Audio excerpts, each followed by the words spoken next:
Maayong adlaw mga bata. Ako di ay si Teacher Lydia Palma.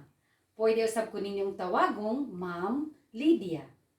Karong adlawa tunanta ang usa sa letrang alpabetong Binisaya. Andam na ba mo? Aduna ako'y ipakita kaninyo na mga hulagway ug atong ilhon kung unsa ang mga pangalan niini.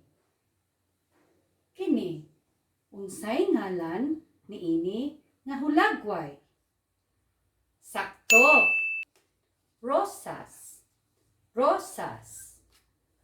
Kini siya. Unsay ngalan niini? Sakto. Rilo. Rilo. Kini siya. Unsay ngalan niini nga hulagway? Sakto. Radyo. Radyo. Kini siya. Unsay ngalan niini nga hulagway? Sakto. Robot. Robot. Atong balikan ang mga ngalan sa mga hulagway na atong natun-an. Rosas. Rilo. Radyo. Robot. Usbon ko. Rosas. Rilo. Radyo. Robot. Sige, sabay ta. Rosas. Rilo. Radyo. Robot. Sige, kamo na lang.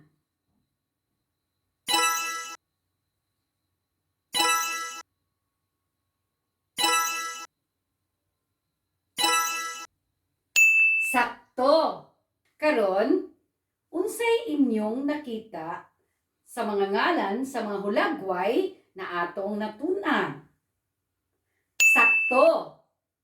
Pareho silang sinugdanang letra.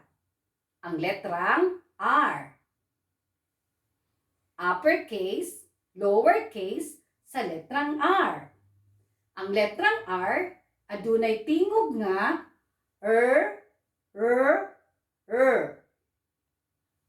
Usbon ko. Sama sa rosas.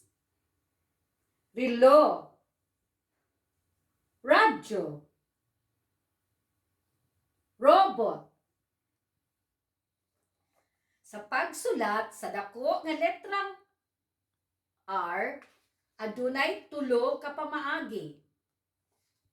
Magsugod kini sa asul na linya. Tan-awa ang udyong o aro nga atong pagasubayon. Usa, duha, tulo. Usbon ko. Usa, duha, tulo. Kamo na lang. Usa, duha, tulo. Samtang ang pagsulat sa gamay nga letrang R, adunay duha ka pamaagi. Magsugod kini sa pula nga linya. Tanawa ang udyong o aro nga atong pagasubayon. Usa, duha. Usbon ko. Usa, duha. Sige, kamo na lang. Usa, duha.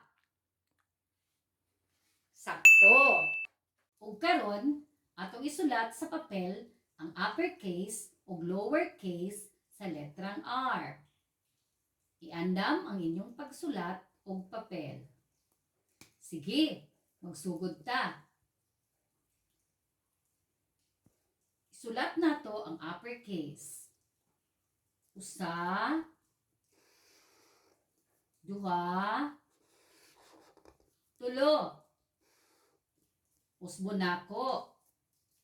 Usa, duha, tulo. Sunod, isulat nato ang lowercase sa sa letrang R.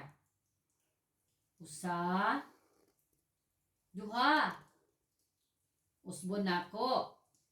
Usa, duha. Mahimo kamong magbansay-bansay aron kamo mahanas. Ug karon kay nahibaluanan ninyo ang ngalan ug tingog sa letrang R ug ang mga pamaagi sa pagsulat niini, aduna ako'y ipahimo kaninyo. Tan-awa ang inyong palibot, lingi sa tuo, sa wala, sa likod ug sa atubangan. Diba, adunay mga butang nga inyong nakita? Sige daw, pangita og mga butang nga ang ngalan nagsugod sa letrang R.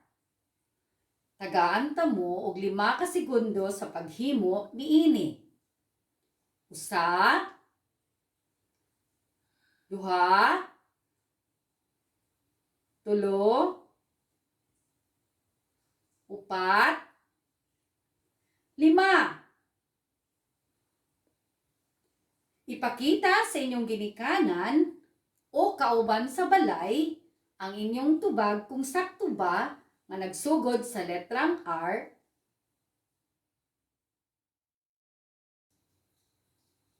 Daghang salamat mga bata! Nahumana nato ang pagtuon sa letrang R. Ako, si Teacher Lydia Palma, ang inyong magtutudlo. Bye-bye!